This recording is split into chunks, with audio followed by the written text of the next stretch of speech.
Ngayong gabi, Kahapon napanood natin kung paano nagkaroon ng pusong lalaki si Apple at nagkaroon ng iba't ibang karelasyon sa kapwa babae. Nagtututay, pag wala yung isa, hanap ulit ng isa. hanggang sa pumanaw ang kanyang ina, kapatid at ama. Ito na kaya ang wake-up call sa kanya para magbago? Sundan natin ang karugtong ng kwento ni Apple Bantay. Dito lang sa The 700 Club Asia. Susunod na!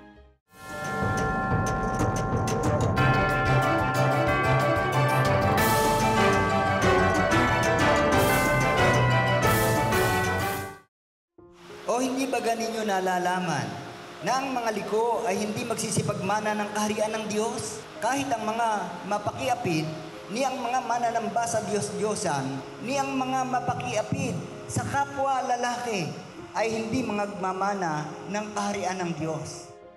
Hindi ka mapakali. Tapos lahat yung mga tao parang sa'yo nakatingin. Parang sinisilaban sa loob ng church. Magsisimba ka na nga lang, tapos tayo pa yung topic. Masakit kasi kasama ko pa yung yung partner ko. Subalit patuloy na nahikayat pa rin si Apple na magpatuloy dumalo sa Christian services. Ang galing nung nag-invite sa akin. Talagang kahit hindi ka pa naliligo, magtsatsaga siya magpunta talaga sa'yo. Talagang dinisciple niya ako. Masaya sa church. Family kayo. Excited na ako marinig yung mga word of God ni Lord. Hindi ko rin alam ba't po ganun. Pero nagtuloy-tuloy din talaga ako. Sa loob ng 2 taon, nagpasakop si Apple at kanyang partner sa Christian leaders na nagturo sa kanila ng salita ng Panginoon. Hanggang sa nakaramdam din siya ng kasiyahang maglingkod sa Diyos, kaya nag-volunteer siya sa ushering ministry. Pero sa kabila nito, nagpatuloy pa rin ang pamumuhay niya bilang lesbian, maging ang relasyon nila ng kanyang partner. Hindi naman din perfect, nagkakasala pa rin. Yung pokrito to, kung sasabihin okay na siya. Nahiya na kay Lord. Andiyan na siya. Parang halos lahat ng galaw mo, andiyan si Lord. Kasi nga, di ba, sabi nga, kahit hindi ka man nakikita ng tao, kapag ikaw na lang, andiyan siya. Kita niya lahat ng galaw mo. Nakakalabit pa ako nun eh. Kaya lang siya na hindi na rin talaga siya pumapayag. Sayang din daw yung attend namin ng church, Bible study, kung magagawa pa rin daw ng ganun. Tinigil ko na lang. Sabi ko, Lord, ayoko na nga talaga. Sasaktan lang din ako. Sa bawat panahong muli siyang naliligaw, ang dakilang pag-ibig ng Diyos ang unti-unting nagbabalik sa kanya sa tamang landas. Patapon na buhay ko eh. Kaya nga kung pwede nga lang din talagang i-rewind yung buhay. Ayusin ko yung buhay ko. Dahil mo kasalanan ako kay Lord. Yun na nga lang din. Pagrelasyon ko na nga lang din sa babae. Kasalanan na rin po talaga. Yung di ko pag-obey sa parents ko. E di sana hindi pa ako guard. Nagtapos sana ako ng pag-aaral. Maayos sana yung buhay ko. Gusto ko na ng peace of mind. Gusto ko ng contentment.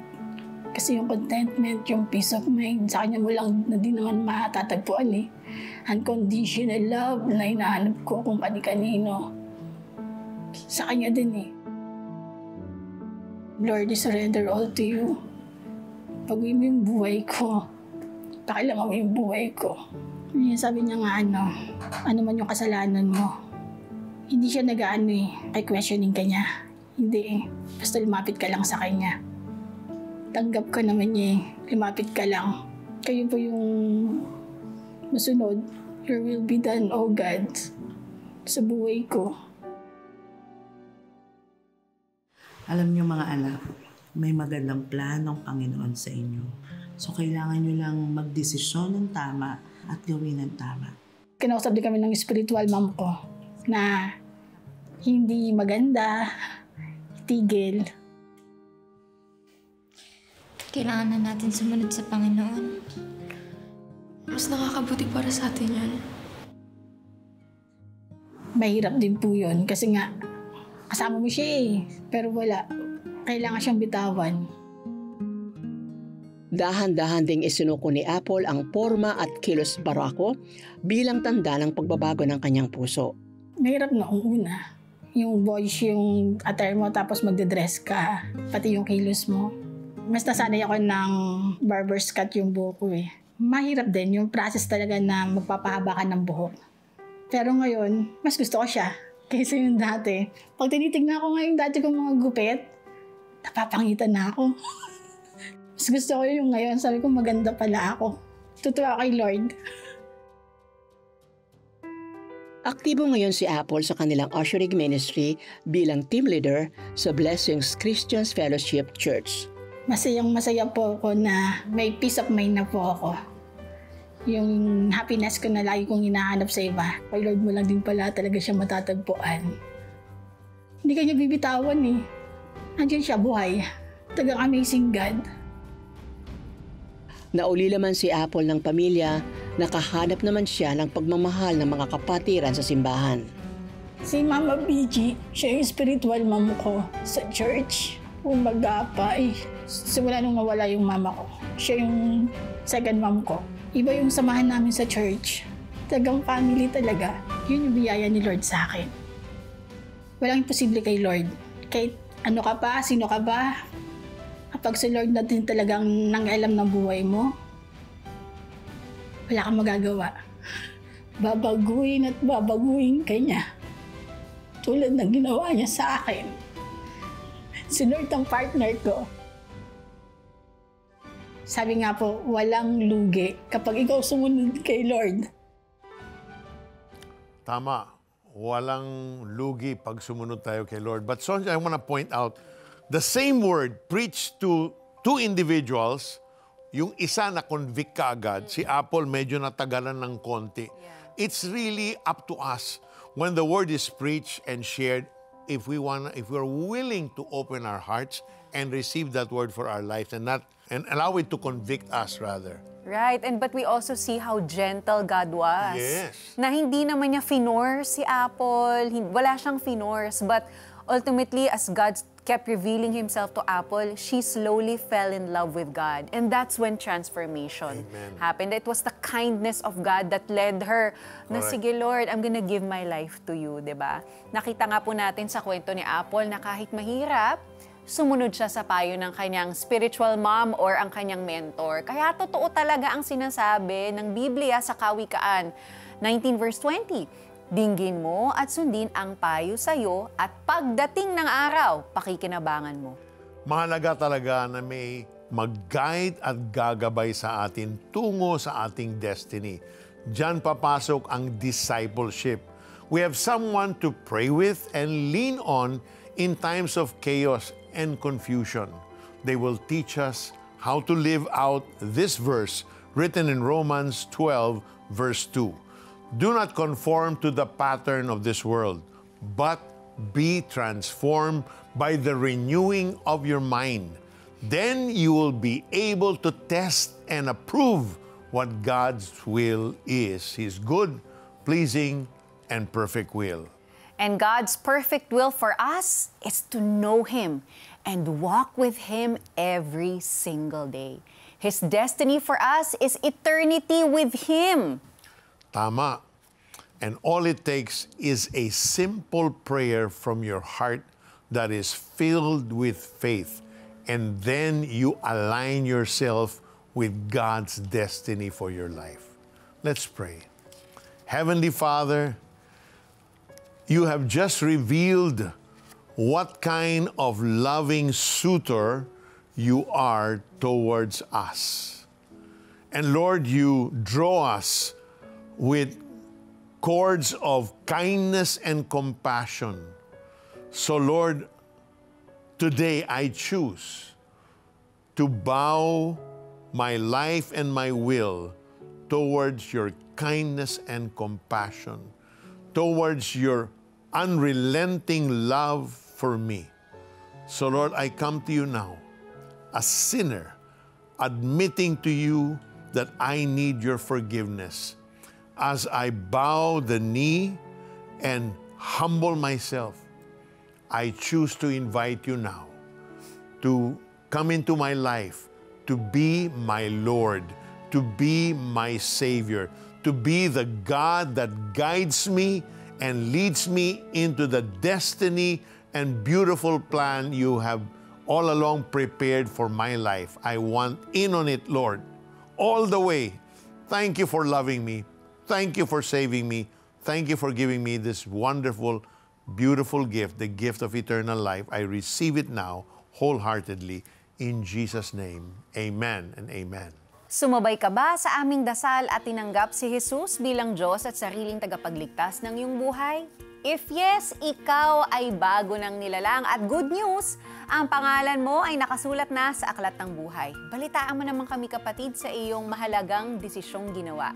Please chat yes, I prayed, your name and location sa Facebook Messenger ng The 700 Club Asia o mag-text sa 0917-126-1442. Again, that's 0917-126-1442. Welcome to Christ's family. The heavens are rejoicing because you have given your life to Christ. Amen. At sa ating pagbabalik, makakasama natin sa studio si Apple. Alamin natin kung gaano kahirap ang kanyang naging journey tungo sa landas ng pagbabago. At paano kaya siya nag-say no to temptations? Alamin natin yan sa pagbabalik ng The 700 Club Asia. Yan lamang kayo.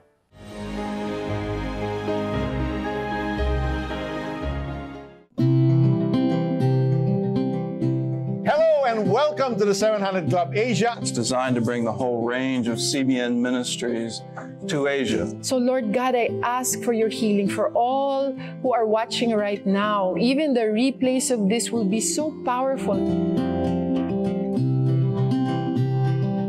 Lord, there's just so much pain and bitterness in my heart today. But Lord, today I want to surrender this pain unto you. Just play and, if you win, you're happy. Kahit naman sino kahit gano'ng kayaman ka pa. Lord, I give this pain to you. Give me the grace to forgive so that I can be set free, so that I can live a new life in you, God. I just point everything to Jesus, and He's the one responsible for everything. Join us on our mission to bring miracles into people's homes, one prayer and story at a time. Partner with us. Kalahating taon na ang lumipas. Ang mga imposible ay naging posible dahil sa inyong tulong. Nakapaghatid tayo ng serbisyong medikal sa Zambales, Laguna, Cavite, Bulacan, Albay, Ilocos Norte at Negros Occidental. Nakapamahagi ng pangrehabilitasyon sa mga nasalanta ng bagyo sa Quezon. Nakapagbigay ng supplies at training pangkabuhayan sa mga mananahi sa Marawi dahil sa inyong walang humpay na suporta sa Operation Blessing. Maraming salamat. Samahan niyo kami sa mga susunod pang misyon. To donate, visit operationblessing.ph.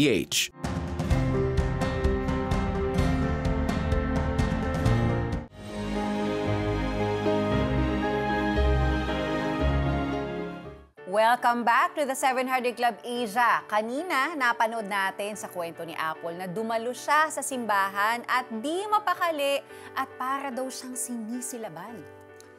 Ano kaya ang nasa isip niya sa mga panahong yun? Para sagutin yan, narito muli si Apple Bantay. Welcome back to the show, Apple. Hello po, good morning. Good morning po. Ayan, welcome back, Miss Apple. No? Yes, So, po. Kinuwento mo, una ka nag-attend ng church, sinisilaban yung pakiramdam mo at di mapakali. Bakit? Bakit yun yung naramdaman mo? Pag ano po, pag nag-preach na si pastor, yung message niya, tagang tumatama sa nagsisik in talaga sa buto-buto mo eh. Tapos yung gumagawa ka ng scene, tagang sumasapul sa'yo, yung hindi ka naman pinapatamaan sa church, pero parang ikaw yung sa'yo eh, ikaw eh. Yung ganun. Oo. Nako-convict ka. Oo, no, grabe. Ganun ang word ni God talaga. While the struggle was real, no? So, sa pagsasama mo sa inyong partner, nakaranas ba kayo ng discrimination? And how did you feel? Paano nyo hinarap yun? Bali yung sa amin po, active kasi kami noon, both kami sa church.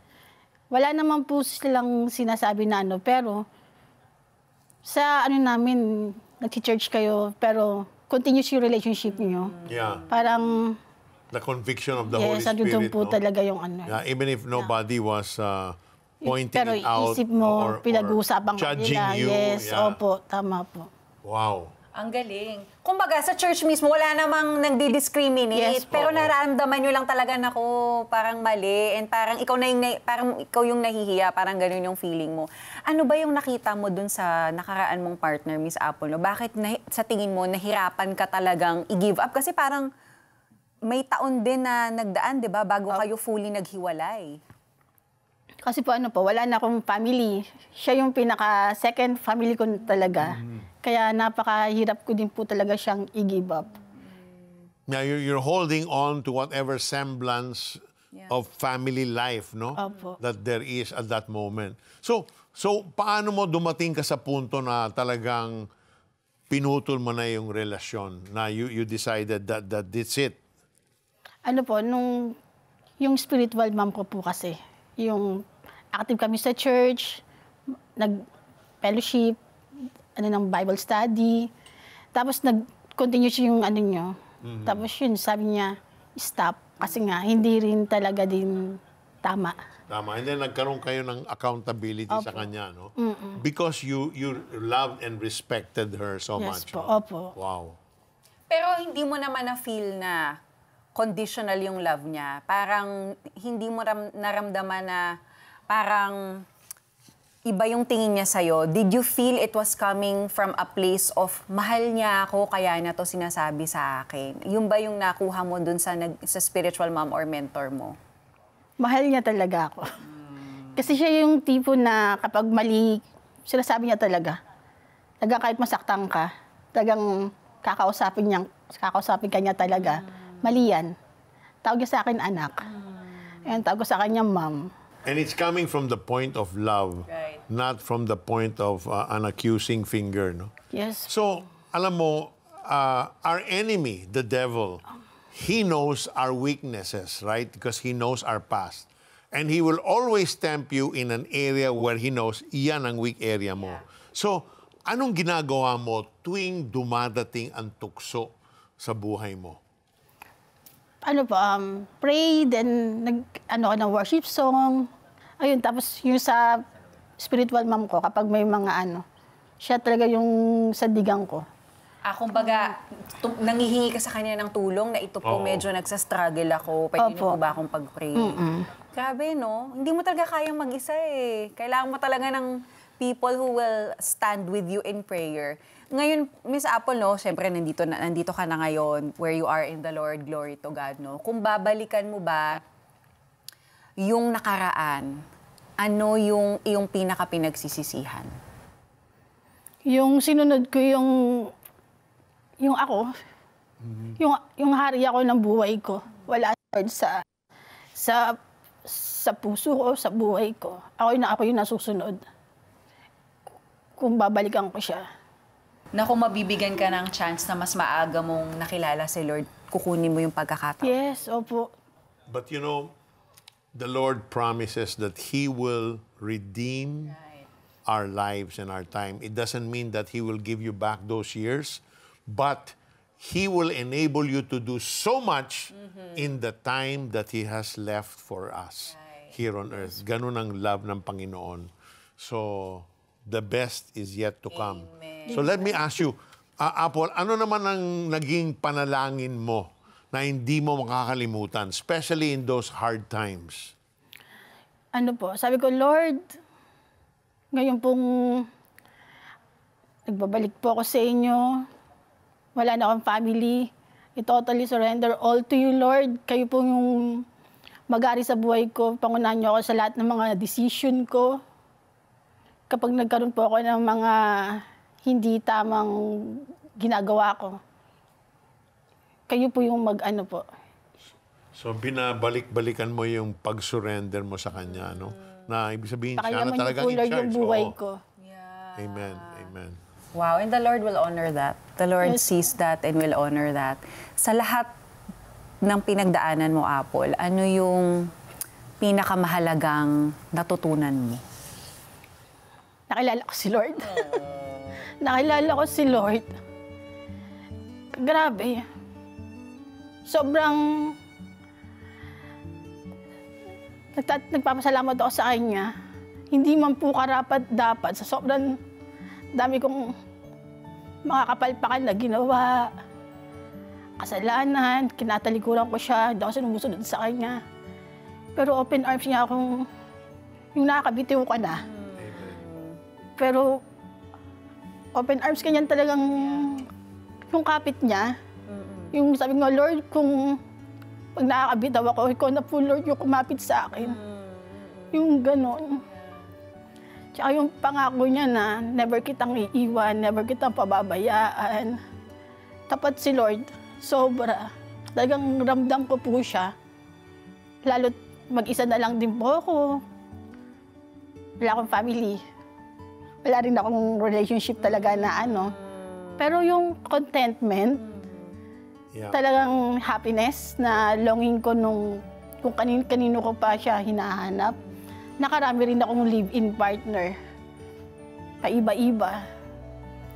Pero si Lord kay Lord ko lang din po talaga siya matatagpuan. That's right. Nagpapasalamat po ako talaga sa kanya na sobra-sobra. Sabi ko nga, Lord, yung buhay ko para po sa inyo. Anong message mo, Apple, sa mga kababayan natin na may same struggle na katulad mo dati? Message ko po sa kanila na imposible sa tao pero posible po kay Lord. Kung paano po ako binago ni God, dalahin ko na mabago din po sila. Ayun po yung talaga yung pinaka-message ko sa manunod po ng aking testimony po. Walang imposible. Posible kay Lord. Amen. Maraming salamat, Miss Apple, no, for bravely sharing your testimony. Alam ko hindi madali, pero I'm sure marami sa ating mga kababayan ang may similar na situation gaya mo dati. Okay lang ba ipag-pray mo sila? Yes po. Father God in heaven, Lord, thank you. Thank you for everything, oh God.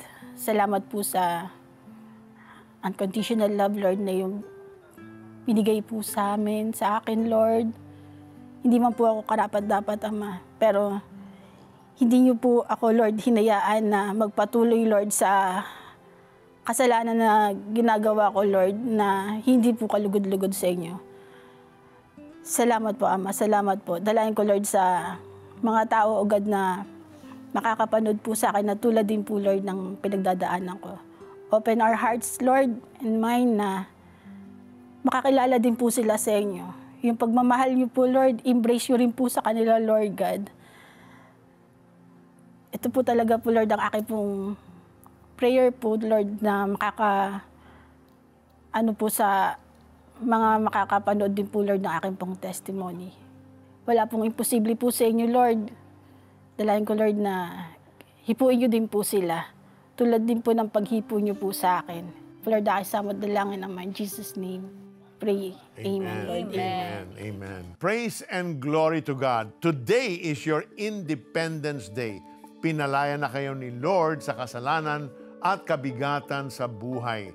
Naramdaman nyo ba ang pagbabagong handog ni Lord? Balitaan nyo naman kami, kapatid. Chat with us sa Facebook Messenger ng The 700 Club Asia. O pwede ring tumawag sa 8737-0700. Muli, maraming salamat, Apple, for your testimony, for sharing your life with all of us. Yes, God bless you more and more. Thank you din po. Thank you po.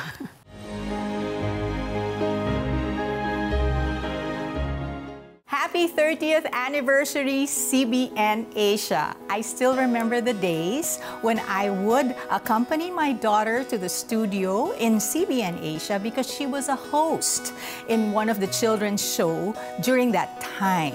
And she had the honor to be able to share the gospel in national TV. I was so thrilled, not knowing that soon after, I too would be given that privilege as the host of 700 Club Asia.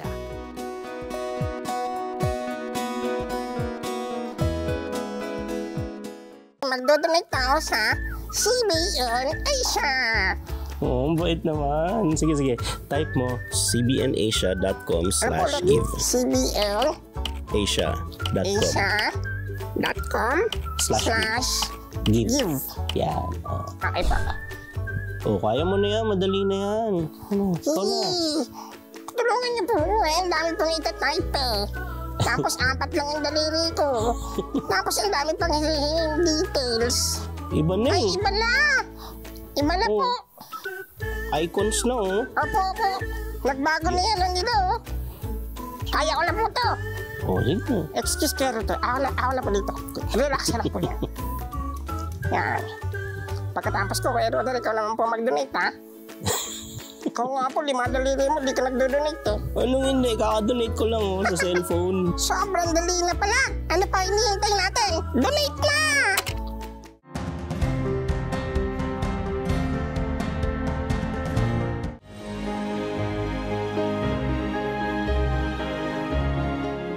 Kamakailan lang ay hinagupit tayo ng bagyong Enteng at marami sa ating mga kababayan ang apektado nito. Wala po talagang ni isang gamit na naisalba. Kung ano pong suot naming damit nung umalis kami, yun lang po ang naiuwi din po namin dito pagkatapos po ng baha. Lugmok po, kumbaga hindi namin alam kung paano magsisimula uli.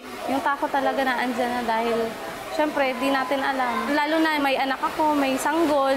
Takot na baka magkasakit, gutom. Dalawa lamang sina Cheryl at Rebecca ng Antipolo sa mga tinulungan ng ating humanitarian arm, Operation Blessing, sa pakikipag-partner ng Shining Light Foundation Incorporated. Nagbigay tayo sa kanila ng food packs na tatagal ng 2 weeks. At bukod sa food packs, namigay din tayo ng kumot at banig. Kaya malaking tulong ito para sa kanila. Pang isang araw pa lang na goods na ibibigay niyo sa amin, sobrang blessed na yun. O, kumusta naman? Yun, pang ilang araw na kang-consume na namin.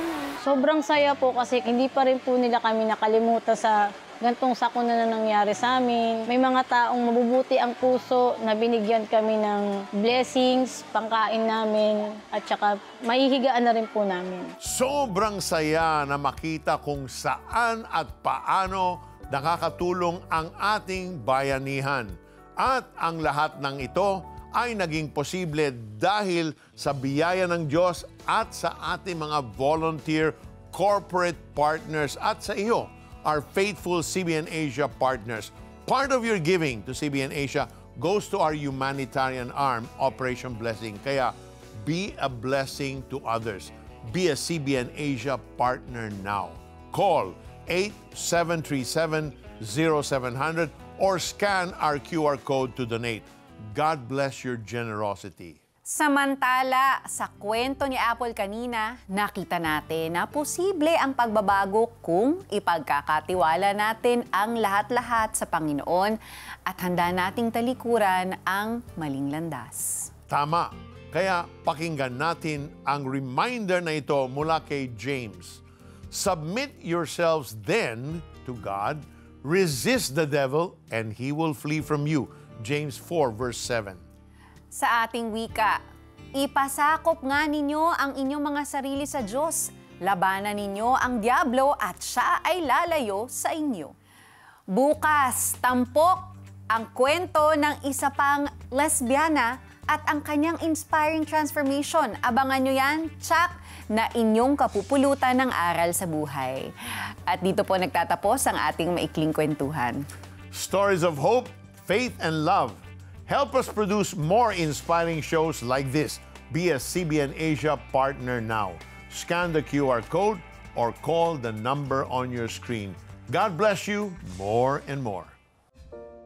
Ito. Kasi walang kwenta to eh. Ganun. Akala ko nga lalaki yan. Sayang. Naging babae pa. Ganun. Hindi na siya nahihiya na naririnig ko. I feel rejected. Hindi ko maramdaman na mahal ako. Parang awang-awa ako sa sarili ko. Pero unti-unti parang tumitigas yung puso ko. Kasi gusto kong tanggapin niya ako. Kasi hindi ko nararamdaman.